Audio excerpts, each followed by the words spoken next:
Hello, here we are.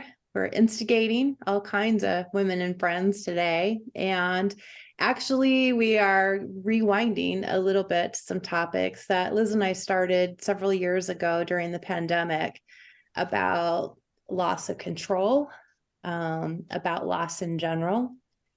And, even though we all feel like we've come out of the pandemic or are currently still on that edge, there's still a lot of loss. Right now, with the recession, there are loss of jobs, still a lot of loss of control. And then many of you know that as Liz and I started this, her mom came to live with her family. And she's been going through that journey of her mom's progressive dementia for the last several years. And there's a new loss to reconcile. We've all experienced losses, whether it's personal, family, or professional. So we wanted to circle back and touch on that to make sure you all know you're not alone with whatever loss you may be experiencing.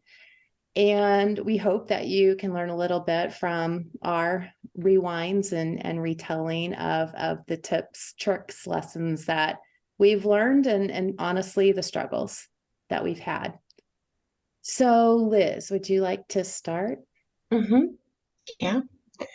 So as you said, I'm navigating the loss of my mom, and it's my first loss of a parent, and it's still very fresh. It's only been a month, so I would say I'm definitely in the process, and it feels messy. I think the best analogy that has been shared with me that's resonated is this sense of being at sea. And sometimes the waters are relatively calm and I can navigate them. And other times, and it will just come upon me a wave of grief. And so being in an ocean is really what it feels like to me. I guess the first thing that I feel really grateful to have while I'm in the ocean right now is a really great counselor.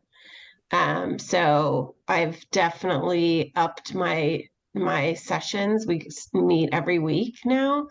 And one of the things that she has advised me is to let it unfold, which sucks because we don't like to be in pain, but to if I don't submit, that I will it won't go away. And so, I think we've all heard that saying, the only way out is through. And she keeps reminding me of that. But she said, when you're feeling particularly tossed by your feelings and it feels too much, you've been in your feelings too much, she recommended going into my intellectual mind to try to give myself a break. And so an example of that would be reminding myself if I'm feeling like regret or guilt for things that I didn't do or things I didn't say or things I could have done better in the end or along the way, to remind myself that in my case, my mom was incredibly loving and forgiving. And so to think about the fact that whatever I did or didn't do that I'm lamenting, she would forgive me immediately if she knew that I was beating myself up over it. So that's been really helpful. And that also gets me into my thinking mind versus my feeling mind. Um, I think another thing that I've learned mostly from my friends, including yourselves, is that when somebody is experiencing loss, whatever that loss is, it could be a divorce or death, or loss of a job, you mentioned, right? Right now, the economy is really unpredictable, is that you're never going to say the right thing to alleviate the person's suffering. So just show up. Just show up and don't think you know what somebody's going through. Don't tell somebody, oh, when that happened to me, blah, blah, blah, blah, blah, blah, right? Because that then shifts the story to us instead of the person we're trying to show up for.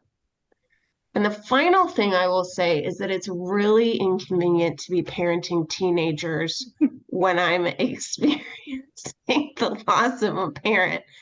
That timing is just really bad, guys. Because whenever my kids are doing what may be age appropriate nonsense, I just look at them right now and I'm like, can you just sort yourselves out? Because I am motherless. And I am over here trying to parent myself. I cannot be bothered right now to deal with your tomfoolery, except for I want to use a stronger word than that.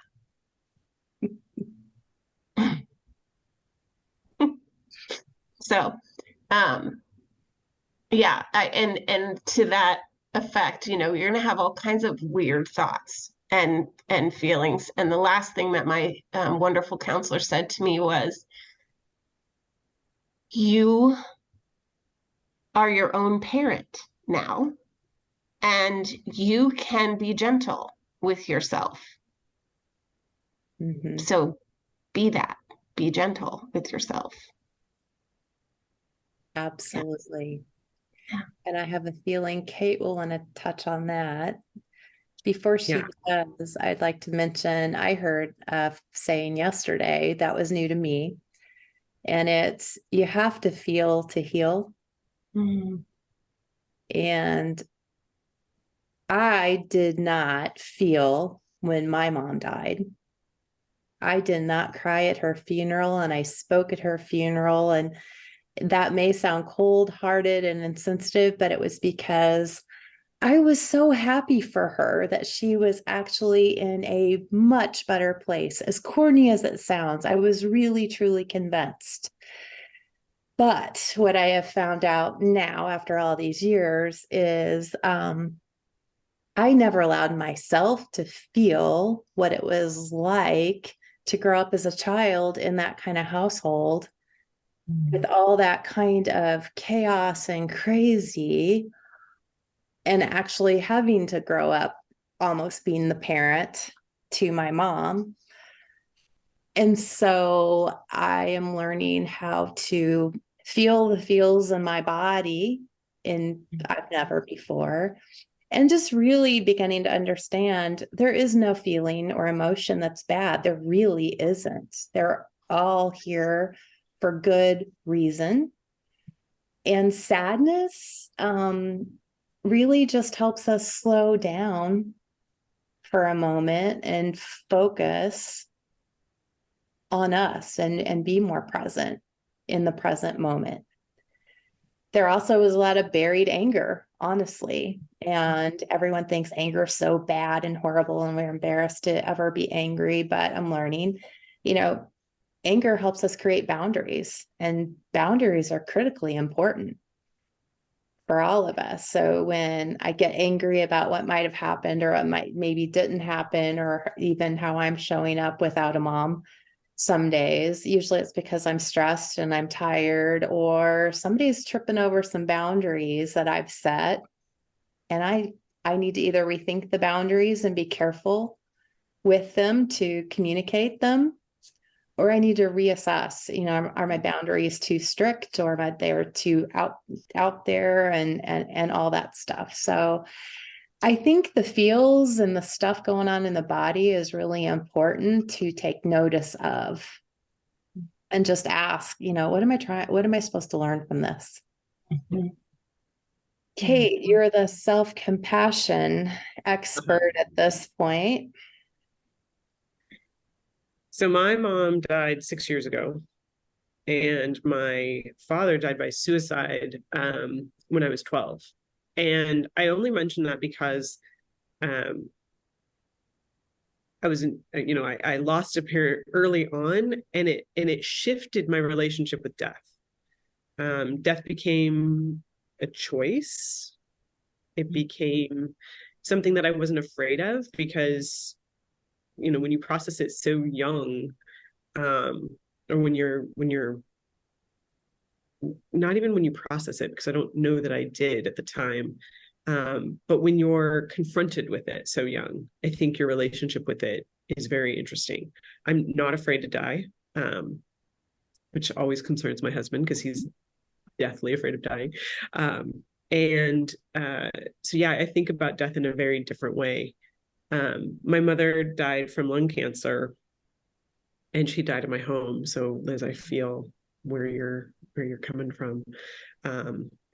And your little nugget about her forgiving you, I'm going to sit with that today, because there is always the things that you could have, would have, should have done. I thought stage 4 lung cancer was going to be beaten by my mother. I bought her a puppy. I didn't take time off of work because I was like, well, I'll do so when she's really sick. And she went into hospice, and 7 days later it was gone. So there's this, for me, there's this, I continue to process it. There will be times when something either amazing or truly awful will happen, and I will think, oh, I can't call my mom. And so that's been something for the last 6 years that has been really like lingering. Or I'll see a hummingbird and will remind me of her. So there's things like that just will catch you after you lose your mom, or dad if you were really close to them, where you just are sitting there living your ever loving life, and all of a sudden a wave of grief will come over, or there will be a reminder, or there will be something that you want to share, or there will be like, oh, my mom would have loved it here. I'm in Hawaii, which is one of my mom's favorite places, and where we probably illegally spread her ashes a few years ago. And there are things that remind me of her, and for the most part those are really good memories. They're really good, they're sweet, lingering, melancholial tastes that come into life. From a compassionate point of view, grief is suffering, and acknowledging that this is a moment of suffering, and acknowledging that there are not just the 2 of us or 3 of us who have gone through this, but a lot of people who have gone through this, and it's a part of being, part of common humanity, that people lose things. And getting back into talking to yourself as you would a good friend. What would you say? So when those regrets or those woulda, coulda, shouldas come up, that is suffering. The loss is suffering in and of itself. And thinking about, how you can soothe yourself and get yourself into that soothe system where you feel protected and trustworthy and trusting, and the oxytocin can flood into your body. That's my little tidbit for how to deal with grief. And again, what resists persists. So, feel the feels so that you can start to, process through it. I am not making this up. A hummingbird just came to the window and filled the hummingbird feeders this weekend. Hummingbird just while you were talking. Well, that is really sweet. It's giving me goosebumps.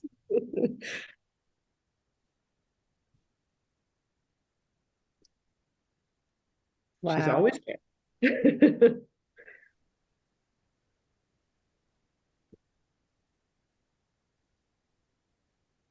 I hate all other kinds of birds, by the way. Just birds. Oh my gosh, you just gave me that image of the Ma Fratelli in the Goonies, where she's like, kids suck. Except for I was imagining you going, birds suck, except for hummingbirds.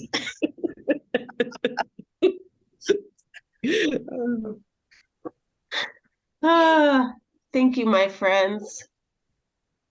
I hope this helped somebody. Me Me too. too. Me too. Thank you, Liz, for your insights, your vulnerability, your authenticity, always, your courage to talk about this today. It will help. It's helped me. It's helped me. Too. Me too.